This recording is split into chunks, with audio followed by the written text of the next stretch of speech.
सिमरन से सुख होत है, सिमरन से दुख जाए। कहे कबीर सिमरन किए, साहिब में ही समाए। प्यारे सज्जनों, अक्सर लोगों के मुख से यही सुनने को मिलता है कि सिमरन में मन नहीं लगता, या हम सिमरन कैसे करें, हमसे तो सिमरन होता ही नहीं। हम चाहते तो बहुत है कि सिमरन करें, लेकिन हम कर ही नहीं पाते। प्यारे सज्जनों, जरा सोचिए, क्या ये कहना उचित होगा कि सिमरन में मन नहीं लगता या हम सिमरन नहीं कर पाते? अगर किसी को ऐसा लगता है तो वो बिल्कुल गलत है, क्योंकि इंसान के पास वो ताकत है जो सब कुछ करने में सक्षम है। और फिर सिमरन करने की ताकत तो जीव को नामदान के समय ही सद्गुरु बख्श देते हैं। तो ऐसा कैसे हो सकता है? क्योंकि सद्गुरु तो सर्व सक्षम है, वो हर चीज को बखूबी जानते हैं, क्योंकि वो ये भी पूरी तरह से जानते हैं कि मेरा ये जीव सिमरन करने के काबिल हो गया। इसीलिए अपने जीव को नामदान जैसी अद्भुत और अमूल्य चीज की बख्शिश करते हैं। इसके बावजूद भी अगर हम ये सोचें कि हम सिमरन नहीं कर सकते, तो कुछ तो ऐसा है जो विचारणीय है, और इस पर खुद से विचार करना अत्यंत आवश्यक है। लेकिन ये कहना बिल्कुल ही उचित नहीं कि सिमरन में मन नहीं लगता या हम सिमरन नहीं कर सकते। अगर कोई सच्चे मन से सिमरन करना चाहे और सिमरन में मन न लगे, तो बात थोड़ा समझ से परे है। क्योंकि जो सबसे आसान चीज है, न जाने क्यों जीव ने खुद ब खुद ही उसे सबसे अधिक कठिन बना के रखा।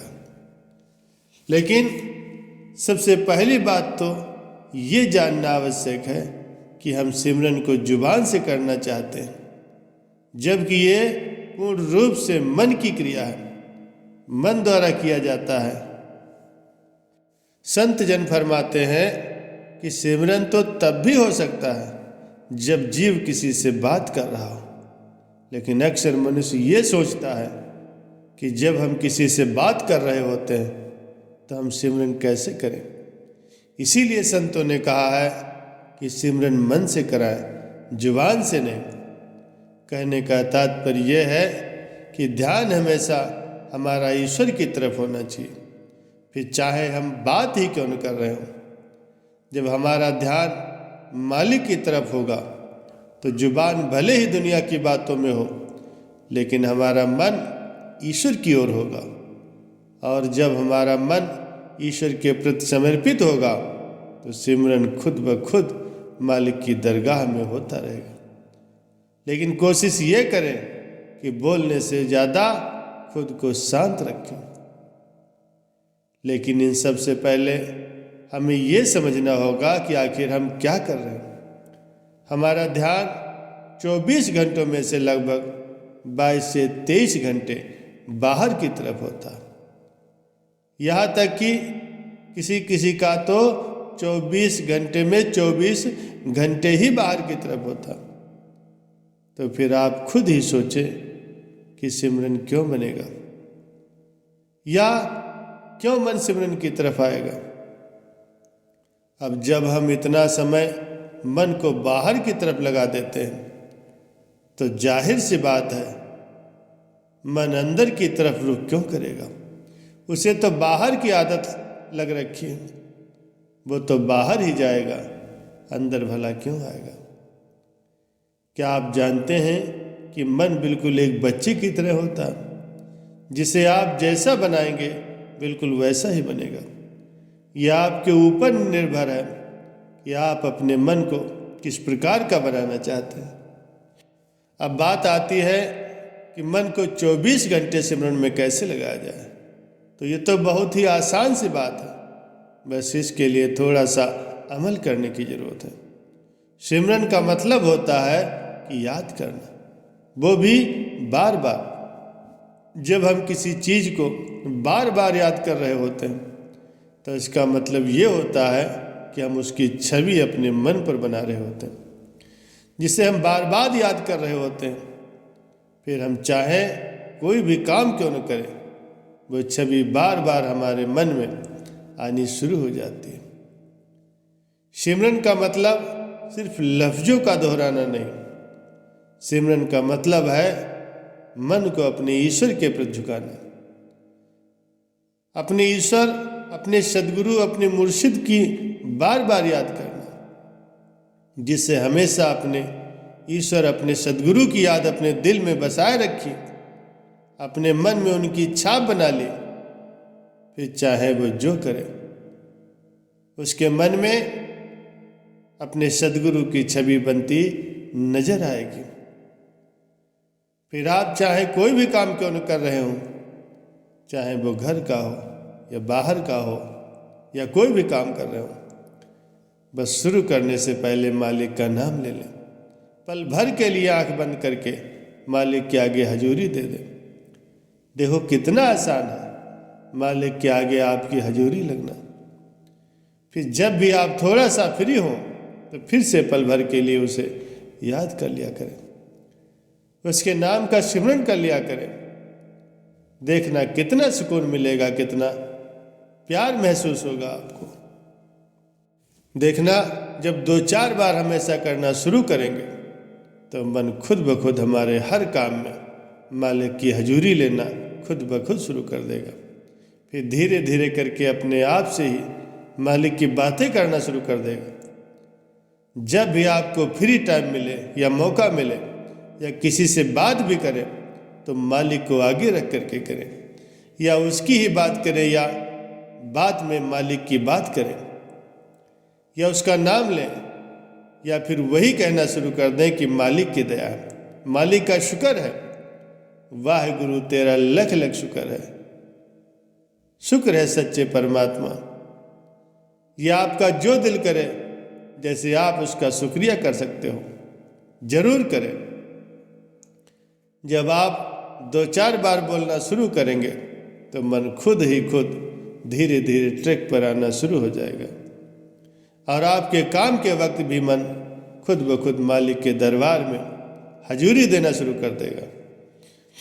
और कुछ ही दिनों में आप फिर इसका असर देखना कि किसी के बताए या कहने की जरूरत नहीं, ये खुद को ही महसूस करना शुरू हो जाएगा। फिर आप देखना कि मन जहाँ 24 घंटे में मुश्किल से ही मालिक की तरफ रुख करता था, अब ये दिन में न जाने कितनी बार मालिक के घर में हजूरी देने लगेगा। और जैसे जैसे समय बढ़ता रहेगा आप खुद महसूस करेंगे, फिर चाहे आप कोई भी काम क्यों न कर रहे हो, हर काम में आपकी हजूरी लगनी शुरू हो जाएगी। और फिर जहाँ दिन में 1 घंटे ईश्वर की तरफ ध्यान नहीं जाता था, वहीं कई घंटे तक आपका ध्यान काम के साथ साथ मालिक की तरफ होगा। रात को सोने से पहले उसकी याद में जितना हो सके वक्त दें, उसका शुक्रिया अदा करें। सुबह उठने के बाद भी शुक्रिया करें, मन भी मस्त और आप भी मस्त। और इसी तरह से आपका सिमरन बढ़ना शुरू हो जाएगा और मन भी अंदर की ओर रुख करना शुरू होगा। जैसे ध्यान मालिक की तरफ होगा, मन खुद ब खुद सिमरन करने लगेगा और आपको ज़्यादा कुछ करने की ज़रूरत नहीं है। फिर आप ये अचानक से खुद ही महसूस करेंगे कि मन ने अपना काम करना शुरू कर दिया। कभी कभी आप खुद देखेंगे कि आपने मन को कुछ नहीं कहा, फिर भी मन खुद ब खुद सिमरन करने लगा। जैसे आप कभी कोई मूवी देख रहे हो तो आंखें भले ही मूवी पर हों, लेकिन जब भी ध्यान जाएगा आप पाएंगे कि मन खुद ही खुद सिमरन में लगा है। आप पाएंगे कि जब आप भले ही सो रहे हो, लेकिन मन आपके सोने पर भी सिमरन कर रहा होगा और ये बढ़ता चला जाएगा। लेकिन ये सब बस आपकी थोड़ी मेहनत और मालिक के शुक्रिया करने में है। कबीर साहब ने भी सिमरन के बारे में समझाया है। एक बार कबीर साहब जी से किसी ने पूछा कि आप पूरे दिन काम करते हैं तो ईश्वर का सिमरन कैसे करते हैं? तो कबीर साहब जी ने कहा कि क्या आपने कभी उस स्त्री को देखा जो कुएं से पानी भरकर सर पर गगरी रख कर के लाती है? तो उस व्यक्ति ने कहा हाँ देखा है। तो कबीर साहब ने कहा देखो, जब वह स्त्री पानी भरकर अपने घर की तरफ जाती है तो उसका सारा ध्यान अपने घर की तरफ होता, जबकि उसने अपने सिर पर पानी से भरा घड़ा रखा है, ना वो उसे हाथ लगाती है ना ही उसका ध्यान घड़े पर होता, क्योंकि ध्यान तो घर पर है, अपने बच्चों अपने पति पर है, लेकिन फिर भी वो पानी का घड़ा उसके सिर पर टिका होता। ठीक इसी तरह से हम ईश्वर का दिया काम उसकी रजा समझ कर करते हैं, तो और दुनिया में होते हुए भी ध्यान हमेशा अपने ईश्वर की तरफ रखते हैं। शरीर काम में तो मन ध्यान में होता है। इस शरीर से दुनिया का काम तो मन से मालिक का ध्यान होता है। इसीलिए शरीर भले ही पूरे दिन काम में बिता दे, लेकिन मन तो ईश्वर की तरफ लगा रहता है। बस यही वो जरिया है कि मन पूरे दिन अपने ईश्वर के प्रति समर्पित रहता है और उसके ध्यान उसके सिमरन में लगा रहता है। सद्गुरु अपने सभी जीवों पर अपनी दया मेहर अपनी दृष्टि बनाए रखें और सभी जीवों को सिमरन करने की ताकत दें, जिससे हर जीव अपने रूहानियत के मुकाम को हासिल कर सके।